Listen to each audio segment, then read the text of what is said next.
Hello friends, स्वागत है आपका हमारे यूट्यूब चैनल में। तो अगर अभी तक आपने हमारे चैनल को सब्सक्राइब नहीं किया तो सब्सक्राइब कर दें और बेल आइकन को दबा दें और हमारे साथ जुड़ के अपने कंपटीशन की तैयारी को ऊंची उड़ान की ओर ले जाएं। हमारा प्रयास आपकी सफलता। हेलो फ्रेंड्स, तो पिछले क्लास में आपने बहुत सारी चीज़ों को जाना। उसमें से मेनली क्या था कि भारत के नाम के बारे में हमने चर्चा किया था कि आखिर किस किस कॉन्सेप्ट से भारत का नाम, भारत पड़ा, इंडिया पड़ा, हिंदू पड़ा, हिंदुस्तान पड़ा, जम्बूद्वीप पड़ा, इन सब चीज़ों को हमने देख लिया था। उसके बाद हमने ये भी देखा था कि इतिहास जो कि पहले पकाऊ और बोरिंग था, एक ही में प्राचीन, मध्यकालीन, आधुनिक सबको मतलब मिक्स कर दिया गया था, उसे किसने बांटा। तो ये दो टॉपिक बेसिकली हुआ था। तो इन दो टॉपिकों को मैं आपका ज़्यादा समय नहीं लगे मात्र 2 मिनट में एक शॉर्ट रिकॉल करा दे रहा हूँ, जिससे कि आपके माइंड में वो पूरा कॉन्सेप्ट वाली बात ही बैठ जाए। तो मैंने आपको बताया था कि जो भारत है, सपोज करिए, एक सेकेंड, ये सपोज कीजिए कि ये हमारा इंडिया है। अब मैंने आपको बताया था कि यहाँ एक नदी थी, सिंधु नदी। मैं फास्ट रिकॉल कराऊंगा। अगर आपने अभी तक वो वीडियो नहीं देखा तो जाके वीडियो देख लें, ताकि आपको तुरंत ही समझ में आ जाए। जिन्होंने देख दिया उन्हें कोई प्रॉब्लम नहीं होगी। तो मैंने बताया था कि यहाँ एक सिंधु नदी है और जो भी आते थे इसी मार्ग से आते थे।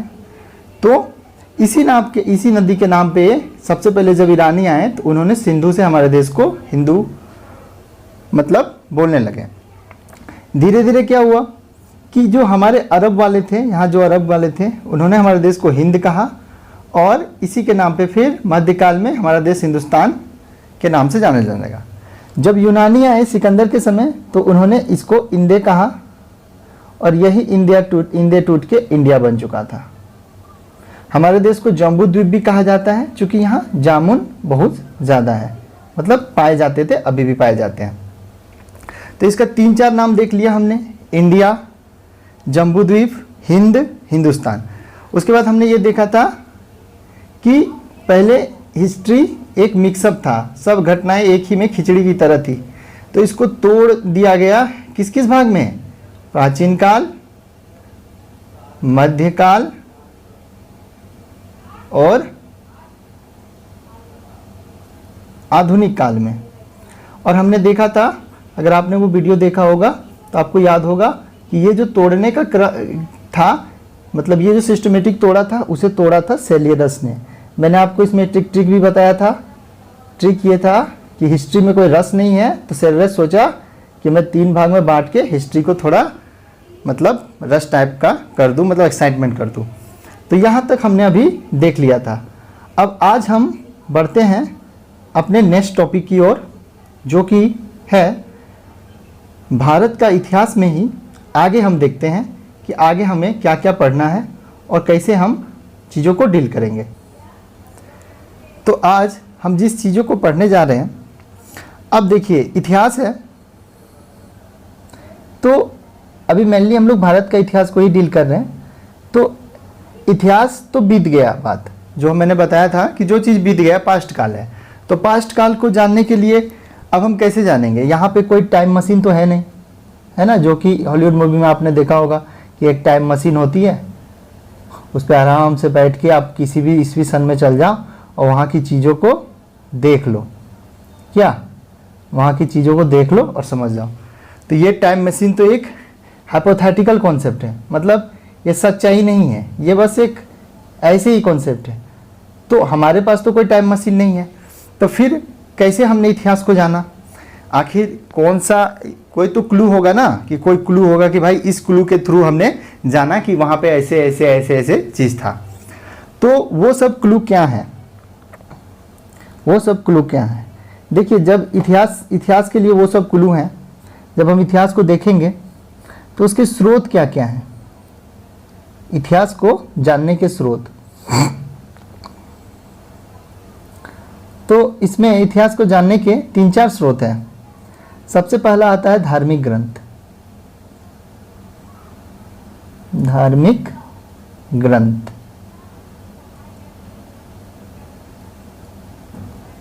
जैसे कि आपका महाभारत हो गया, रामायण हो गया, पुराण हो गया, उपनिषद हो गया। उसके बाद कुछ ऐतिहासिक ग्रंथ भी होता है जिसमें उस कालखंड के बारे में, किसी राजा के बारे में लिखा हुआ आता है कि भाई ये राजा ऐसे थे, इनका शासन ऐसा था। कुछ क्या है, विदेशी का विवरण भी है। बहुत सारे विदेशी हमारे देश पे आए हैं और आके उन्होंने देखा कि भारत की संस्कृति कैसी है और उन्होंने इसको अपने विवरण में लिख दिया। तो कुछ विदेशियों का विवरण भी है। और सबसे अंतिम है पुरातत्व सामग्री। पुरातत्व सामग्री में क्या आएगा, जैसे सिंधु सभ्यता, हड़प्पा, जो हमारी खोजें हुई। तो पहले हम धार्मिक ग्रंथ को देखते हैं।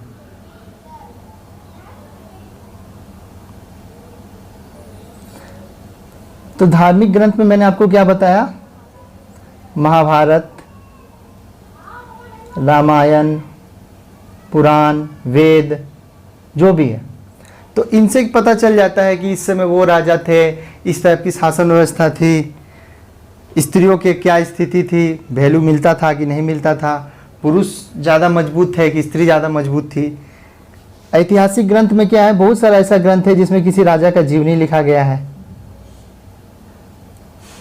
जैसे अकबरनामा है, तो अकबरनामा से भी हमको क्या होगा, अकबर के बारे में तो हम जान ही जाएंगे। इसी तरह जो प्राचीन काल का कोई ऐसा ग्रंथ है जिससे हम लोग की उस काल के बारे में भी जान जाएंगे। बहुत सारे विदेशी जब उस समय आए तो उन्होंने भी अपनी बात को लिखा, तो उससे भी जान। पुरातत्व सामग्री में क्या आएगा, जैसे जब खनन होता है, खनन का मतलब होता है जैसे किसी चीज़ को जब हम खोद के निकालते हैं। जैसे आपको पता होगा कि सिंधु सभ्यता हुई, इनमें क्या था, जमीन के अंदर ही छोटे छोटे बड़े बड़े घर,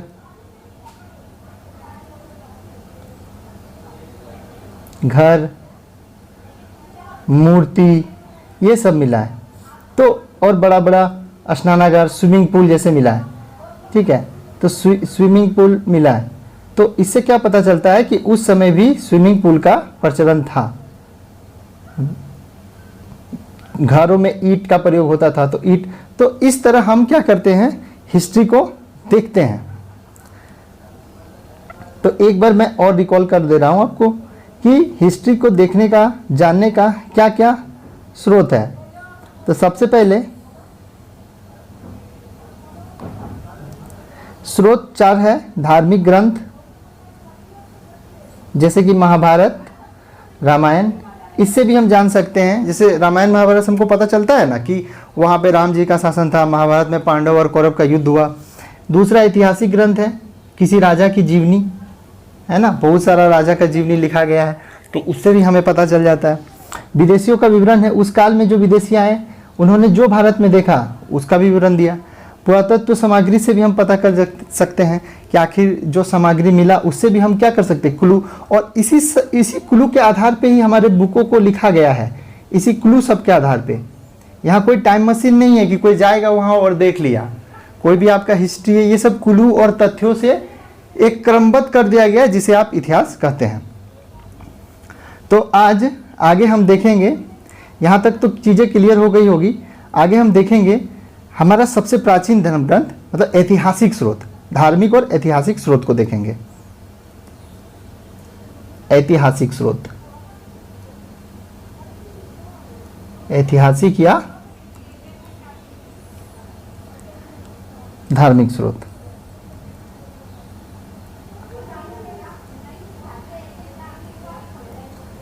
ऐतिहासिक या फिर आप धार्मिक स्रोत बोल सकते हो, क्योंकि जो धर्म का बुक था वो इतिहास के बारे में भी बता देता था कि इस समय इस राजा का शासन था, ऐसी शासन व्यवस्था थी, मतलब सब कुछ।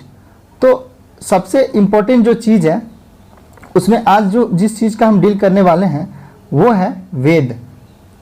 जो सबसे प्राचीन बुक है भारतीय सभ्यता में वो है वेद। तो वेद क्या है, वेद कितने प्रकार का होता है, हर वेद में क्या क्या दिया गया है, इन सब बातों को हम समझने का प्रयास करेंगे। अब देखिए, वेद बेसिकली कुछ है नहीं। अगर आप हिंदू धर्म से हैं तो आपको वेद कहीं ना कहीं आपने सुना ही होगा। तो वेद एक किताब है, अगर सिंपल लैंग्वेज में बोले तो वेद एक किताब है जो कि प्राचीन काल में मतलब प्राचीन काल में इसकी रचना हुई है। और हम अभी प्राचीन काल के ही बारे में पढ़ रहे हैं, इसीलिए अब वेद से हमें क्या क्या स्रोत मिले जिससे कि हम हिस्ट्री को जान पाएँ, उन चीज़ों का गौर करेंगे। तो वेद एक किताब है जो कि प्राचीन काल सबसे प्राचीन है। अब आगे हम देखते हैं, तो सबसे प्राचीनतम जो ग्रंथ है, धर्म ग्रंथ है, भारत का प्राचीनतम धर्म ग्रंथ,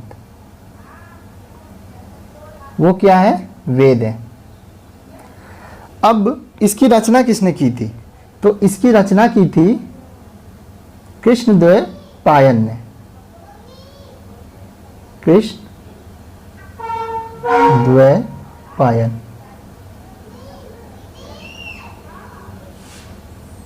कृष्णद्वैपायन वेदव्यास।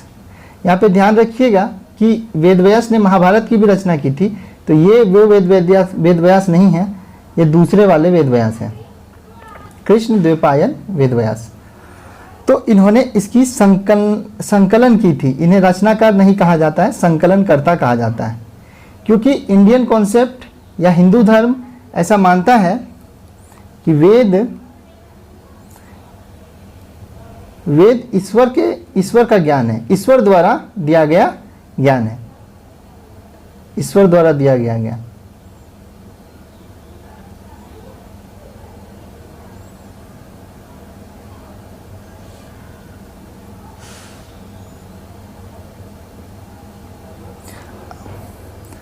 तो वेद क्या है? सबसे प्राचीनतम किताब है, सबसे प्राचीन काल का सबसे प्राचीनतम धर्म ग्रंथ है।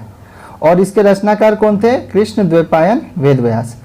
रचनाकार नहीं, संकलनकर्ता, जिसने इसे संकलन किया था, क्योंकि ऐसा माना जाता है कि ईश्वर द्वारा दिया गया ज्ञान जो है वो क्या है? वेदों में है। तो वेद से भी हमें बहुत सारी चीज़ों को समझने में मदद मिलती है भारतीय इतिहास में। अब आगे वेदों के बारे में सनातन धर्म का क्या विचारधारा, उन्हें हम जानते हैं। वेदों को सनातन धर्म मानता है कि वेद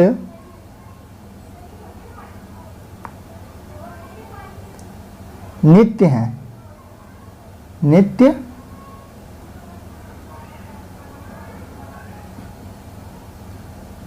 नित्य और अपौरुषेय। इसका अर्थ हुआ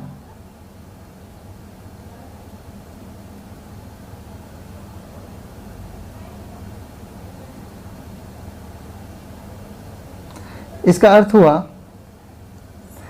अर्थ हुआ कि वेद हमेशा से हैं। नित्य का मतलब है कि हमेशा से, सृष्टि के आदि से लेके अंत तक वेद हैं, वो उनमें कभी लेप नहीं हुआ, मतलब उनका जो ज्ञान है। और अपौरुषेय का अर्थ होता है ऐसी रचना जिसे ईश्वर ने बनाया हो, जिसे गॉड ने बनाया हो, जिसे किसी साधारण मनुष्य ने नहीं बनाया हो। वेद वसुधैव कुटुंबकम के कॉन्सेप्ट पे चलते हैं, वसुधैव कुटुंबकम। अब ये वसुधैव कुटुंबकम क्या है? जैसे कि आप देख रहे होंगे यहाँ पे जो वर्ड है वो है कुटुंब। तो कुटुंब वर्ड आप लोगों के लिए कोई नया नहीं है।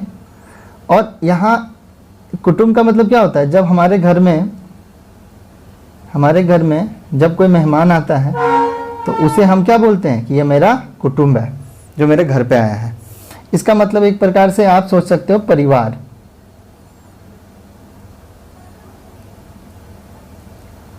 परिवार कि मेरा कुटुंब है ये, वो तुम्हारा कुटुंब है, इस तरह होता है ना।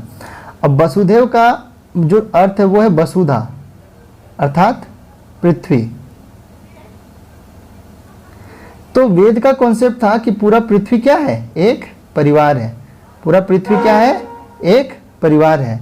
जो हमारे ऋषि मुनियों ने हमें कॉन्सेप्ट दिया है कि पूरा पृथ्वी क्या है, एक परिवार है, पूरा का पूरा पृथ्वी एक परिवार है।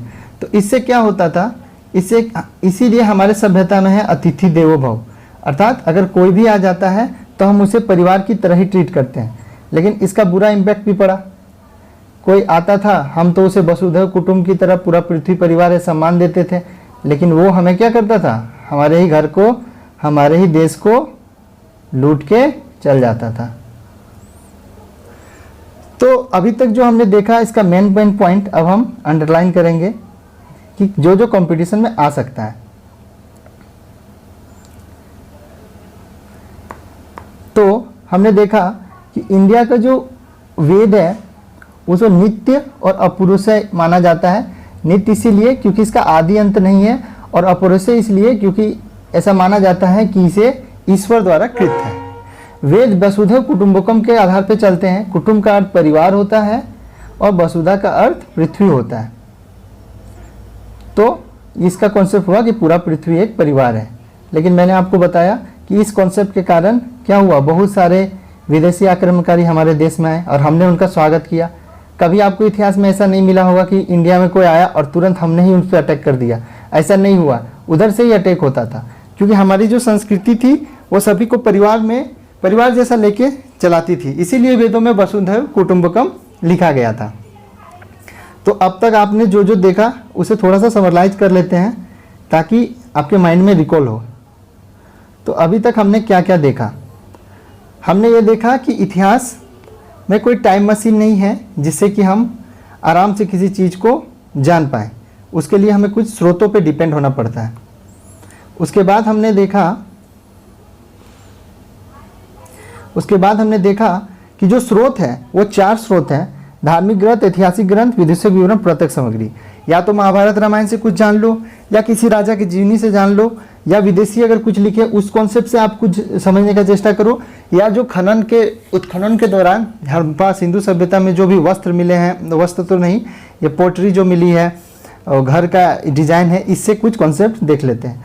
आगे हमने देखा कि हमारा जो ऐतिहासिक और धार्मिक ग्रंथ है वे वेद है, जो कि सबसे प्राचीन में है, सबसे प्राचीन का धर्म ग्रंथ है। और ये इंपॉर्टेंट क्वेश्चन है, आप नोट कर लीजिएगा कि कृष्ण द्वैपायन वेद व्यास वेदों के संकलनकर्ता थे। उसके आगे हमने देखा कि वेद जो है नित्य और अपौरुषेय है, मतलब जिसका आदि और अंत कुछ नहीं है, और ये वसुधैव कुटुंबकम के कॉन्सेप्ट पे चलते हैं, मतलब पूरी पृथ्वी परिवार है। अब नेक्स्ट में हम और पॉइंट को कुछ देखेंगे।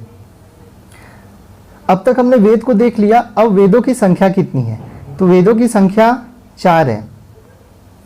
तो ये भी इंपॉर्टेंट क्वेश्चन है। 4 कौन कौन से, ऋग्वेद,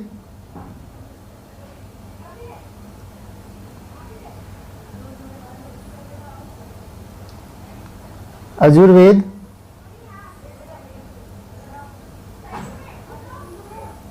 सामवेद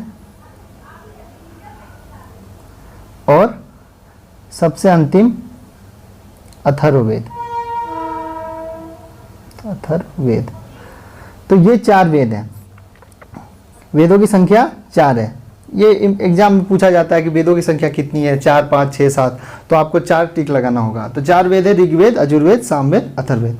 अब धीरे धीरे हम लोग देखेंगे कि हर वेद में क्या दिया हुआ है और हर वेद से क्या हमको ऐतिहासिक स्रोत मिला, क्या घटनाओं का क्रमबद्ध ज्ञान मिला, क्या धर्म का ज्ञान मिला, वो सब हम आगे देखेंगे। तो देखिए सबसे पहले ऋग्वेद, तो हम इसी का अध्ययन अभी करते हैं। तो सबसे जो प्राचीन ग्रंथ है वेदों में भी सबसे पुराना वो है हमारा ऋग्वेद। जो सबसे पुराना ग्रंथ है वो ऋग्वेद है। अब ऋग्वेद में क्या है, इसमें ज़्यादातर ऋचाएं हैं। ऋचाएं मतलब श्लोक। ईश्वर का, कुछ ऋचाओं में ईश्वर का महिमा भी है। जैसे आप ऋग्वेद को पढ़ोगे कभी तो उसमें लिखा हुआ रहेगा कि हे इंद्र हमारी शत्रुओं से रक्षा करो, हे इंद्र वर्षा कराओ, हे अग्नि तुम हमें जीवन दो, इस टाइप का मतलब उसका भाव रहता है। तो इसमें क्या है, ऋचाएँ हैं, ईश्वर का महिमा है। अब आगे जो कंपटीशन में पूछा जाता है इससे क्वेश्चन, वो ये है कि ऋग्वेद में कितने मंडल होते हैं। ऋग्वेद के मंडल तो ऋग्वेद में 10 मंडल होते हैं। कितने? 10 मंडल और 10-28 सूक्त और 10,462 ऋचाएं। अब ये है क्या, 10 मंडल का अर्थ हो गया, लमसम आप सोच लो 10 चैप्टर, और 10-28 सूक्त उसी को और बांट दिया गया है, और 10,062 ऋचाएं मतलब इतने श्लोक हैं। तो ये बहुत इंपॉर्टेंट क्वेश्चन है कि ऋग्वेद में मंडलों की संख्या कितनी है। तो 10 मंडल है, 10-28 सूक्त है और 10,462 ऋचाएं। इसको एक ही क्रम में हम लोग याद कर लेंगे, 10 मंडल, 10-28 सूक्त और 10,462। यहाँ इंपॉर्टेंट गौर कीजिएगा कि सब जो है 10 से ही स्टार्ट हो रहा है, 10 का ही आंकड़ा है। तो इसमें 10 मंडल है। अब हर मंडल में क्या क्या दिया गया है, तो इसका जो 10 मंडल है उसमें से कुछ मंडलों को हम लोग को याद रखना पड़ता है कि किस मंडल में क्या है। तो इसमें तीसरा मंडल, 8वां मंडल, 9वां मंडल मतलब लेसन, और 10वां मंडल। जैसे आज की भाषा में हम जिसे लेसन कहते हैं, उस समय उसे मंडल कहा जाता था। तो तीसरा मंडल में सबसे प्रसिद्ध जो है गायत्री मंत्र। गायत्री मंत्र आपने सुना होगा, ओम भूर्भुवस्सुवः तत्सवितुर्वरेण्यम भर्गो देवस्य धीमहि धियो यो न प्रचोदयात्। ये सुबह सुबह किसी के घर में भी बजता होगा। तो गायत्री मंत्र, जो कि इसके रचनाकार थे विश्वामित्र। तो विश्वामित्र द्वारा जो रचित गायत्री मंत्र है उसके बारे में इस मंडल पे बताया गया है। ये सूर्य देवता को समर्पित है, सूर्य देवता को, है ना, सूर्य देवता को समर्पित है ये मंत्र जो है। अब 9वें में देखते हैं, फिर हम 8वें को देखेंगे। 9वें में सोम देवता का उल्लेख है। सोम देवता अर्थात वनस्पतियों के देवता, औषधि और जंगल के देवता। 8वें में हस्तलिखित ऋचाएं, जिन्हें कि हाथ से लिखा गया है, उन्हें हम लोग खिल कहते हैं।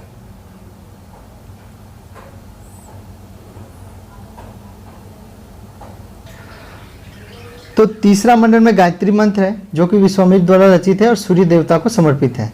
8वां मंदिर में हस्तलिखित ऋचाएं हैं, जिसे खिल कहा जाता है। 9वां में सोम देवता, जो कि वनस्पतियों के देवता, उनके बारे में बताया गया है। अब 10वां मंडल,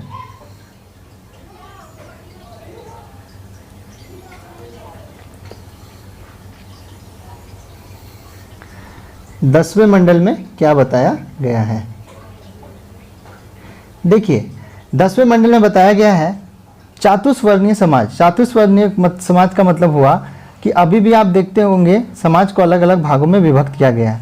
तो उस समय भी 4 भाग में विभक्त कर दिया गया था, जिसका 10वां मंडल में जिक्र है। ब्राह्मण, क्षत्रिय, वैश्य और शूद्र। समाज को 4 भाग में बांट दिया गया था। इसका वर्णन हमको ऋग्वेद के 10वें भाग में मिलता है। तो इसमें ऐसा कॉन्सेप्ट है, ऐसा बताया गया है कि जो ये चारों हैं, ब्राह्मण, क्षत्रिय और वैश्य और शूद्र, ये जो ब्रह्मा जी थे, ये ना ब्रह्मा जी हमारे, उतना अच्छा ब्रह्मा जी में बन नहीं रहा है, तो उतना दिमाग नहीं लगाना, बस समझना है हमें। ये हैं ब्रह्मा जी। तो ब्रह्मा जी के 4 माथा हैं। तो सपोज कीजिए 1, ये 2, ये 3, ये 4। ये क्या है? भुजा। और ये है ब्रह्मा जी का पैर। तो इस कल्पना के आधार पे ये माना गया था कि जो ब्राह्मण है वो ब्रह्मा जी के मुख से क्या हुआ? ब्राह्मण, मतलब ब्राह्मण जो हैं वो ब्रह्मा जी के मुख से निकले हुए हैं या फिर उत्पन्न हुए हैं। भुजा से, चूंकि मुख का काम क्या है? ज्ञान देना, इसीलिए भुजा से क्षत्रिय, क्योंकि क्षत्रिय का क्या काम है, रक्षा करना, युद्ध करना, तलवार लेके मारपीट करना, ठीक है।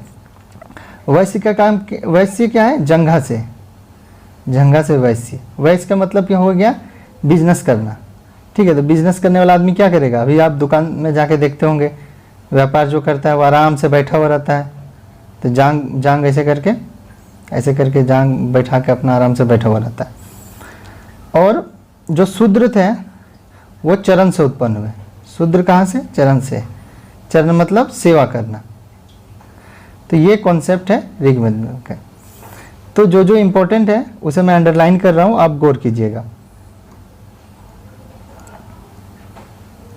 तो थोड़ा पीछे पहले से देख लेते हैं, यहाँ से।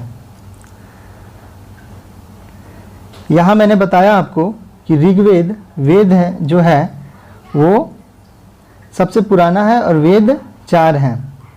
वेद कितने हैं, 4। ऋग्वेद, यजुर्वेद, सामवेद और अथर्ववेद। इसमें से ऋग्वेद सबसे पुराना है, और इसमें क्या ऋचाएँ हैं, ईश्वर का महिमा है कि हे इंद्र वर्षा कराओ, हे इंद्र हमें रक्षा करो, ऐसे ही अलग अलग देवताओं का इसमें ये है।